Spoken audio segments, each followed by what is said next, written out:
তো hello guys, এখনই গেছিলাম মাছ ধরতে। জাল পেতেছিলাম। তো জালে মাছ ধরতে গেছিলাম, কী মাছ পড়েছে এখন দেখাবো। দেখুন, বেশি বড় মাছ পড়েনি, ছোট ছোট মাছ পড়েছে। দেখুন কত শিঙি মাছ পড়েছে। দেখুন ওগুলো সব শিঙি মাছের বাচ্চা, এগুলো সব শিঙি মাছের বাচ্চা। নিচের দিকে দেখেছেন কত আছে, ভর্তি পুরো।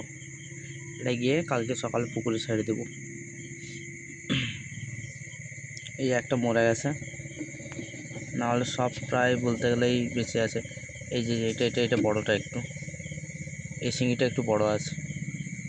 নিচের দিকে দেখেছেন, নিচের দিকে ভর্তি পুরো। ট্যাংরা মাছ আছে, মাগুর মাছ আছে।